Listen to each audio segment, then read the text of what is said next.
Assalamualaikum warahmatullahi wabarakatuh. Perkenalkan, nama saya Rika Hanifah, NIM 2011250007. Baiklah, saya akan menjelaskan pengukuran dan evaluasi dalam pendidikan. 1. Konsep dasar evaluasi hasil belajar merupakan evolusi pendidikan, diartikan sebagai suatu proses atau tindakan untuk menentukan nilai segala sesuatu dalam dunia pendidikan, atau segala sesuatu yang ada hubungannya dengan pendidikan.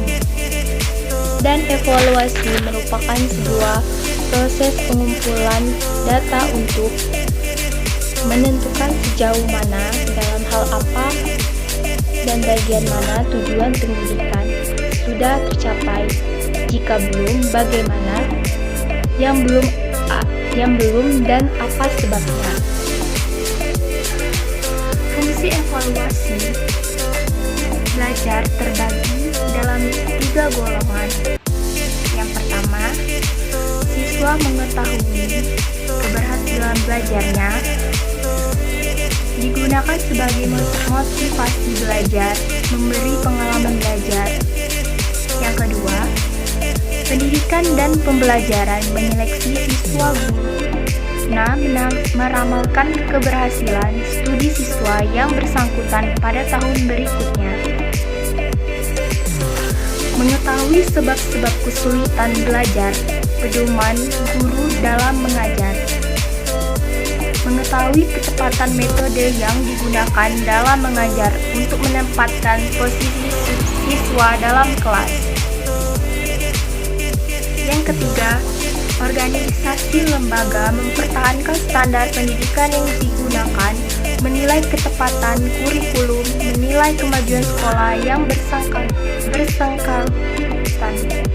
Sifat evaluasi hasil belajar disebabkan pendidikan yang lebih banyak menyangkut hal-hal abstrak, maka terdapat beberapa sifat khas yang dimiliki evaluasi hasil belajar, yaitu hasil evaluasi bersifat tidak langsung. Hasil belajar siswa tidak dapat diamati secara langsung dari kondisi fisik siswa yang terlihat seperti berpakaian rapi, berkacamata, dan sebagainya. Hasil evaluasi bersifat kuantitatif. Penilaian selalu dilakukan dalam bentuk angka ataupun huruf, misalnya kemampuan bahasa. Hasil evaluasi bersifat relatif atau tidak mutlak. Penilaian pada siswa selalu ada kemungkinan terjadinya perubahan. Proses pengukuran, penilaian, dan evaluasi dalam pendidikan dan proses pembelajaran baik secara langsung maupun tidak langsung membentukkan alat bantu yang disebut alat evaluasi atau instrumen evaluasi.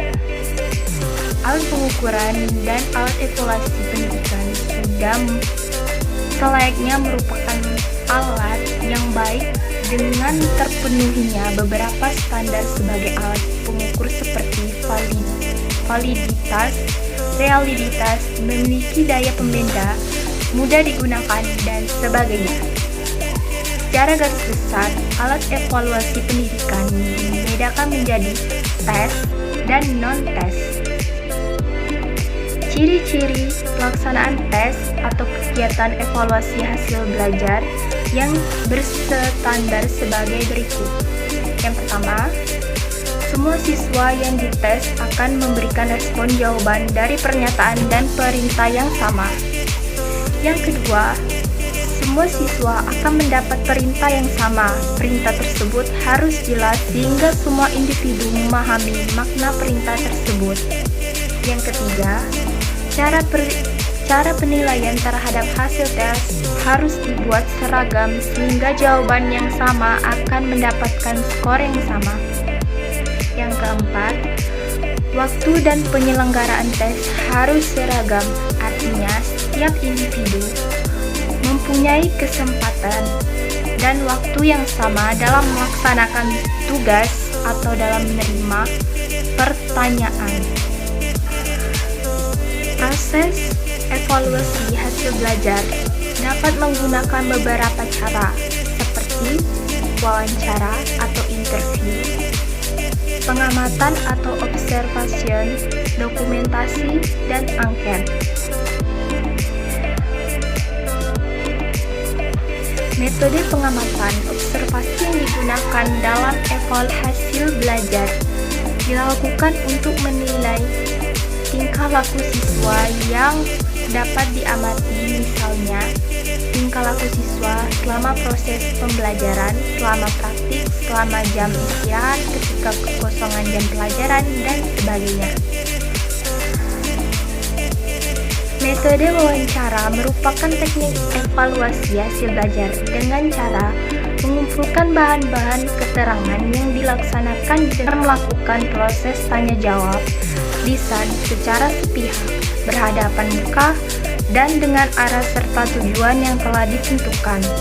Melalui wawancara, siswa dapat mengeluarkan isi hatinya secara bebas.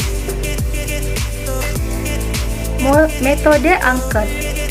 Data yang dikumpulkan menggunakan angket berupa cara belajar, fasilitas belajar, sikap terhadap mata pelajaran tertentu, serta kesulitan-kesulitan siswa dalam belajar dan sebagainya. Pelaksanaan pengumpulan data dengan angket dapat dilaksanakan secara langsung atau tidak langsung. Yang kedua, ada pengukuran hasil belajar. Pengukuran merupakan proses membandingkan sesuatu dengan satu ukuran tertentu dan bersifat kuantitatif. Pengukuran juga diterjemahkan sebagai usaha untuk mengetahui keadaan tentang sesuatu sebagaimana adanya dan berupa pengumpulan data tentang suatu. Hasil pengukuran dapat berupa angka atau uraian tentang kenyataan atas sesuatu yang menggambarkan derajat kualitas, kuantitas, dan eksistensi keadaan sesuatu yang diukur. Namun demikian, hasil pengukuran sendiri belum dapat menjelaskan sesuatu apabila belum ditafsirkan dengan cara membandingkan dengan satu patokan, norma, atau kriteria tertentu. Dalam proses belajar mengajar, pengukuran dilakukan untuk mengetahui seberapa jauh perubahan tingkah laku siswa setelah mengikuti proses belajar mengajar. Proses pembuatan soal, pelaksanaan tes, dan penskoran hasil tes merupakan rangkaian proses pelaksanaan pengukuran, sementara angka-angka yang dicapai siswa pada tabel merupakan contoh skor hasil pengukuran yang berupa angka. Namun, skor-skor tersebut belum memberikan arti apapun secara lebih tentang kondisi siswa tersebut. Hal ini disebabkan belum dilakukan penilaian dengan cara membandingkan skor yang diperoleh siswa dalam pengukuran tersebut dengan norma, patokan, atau kriteria-kriteria tertentu yang digunakan sebagai pembanding. Itulah yang bisa saya sampaikan. Apabila ada kesalahan kata atau pengucapan, saya minta maaf. Pada Allah saya minta ampun. Assalamualaikum warahmatullahi wabarakatuh.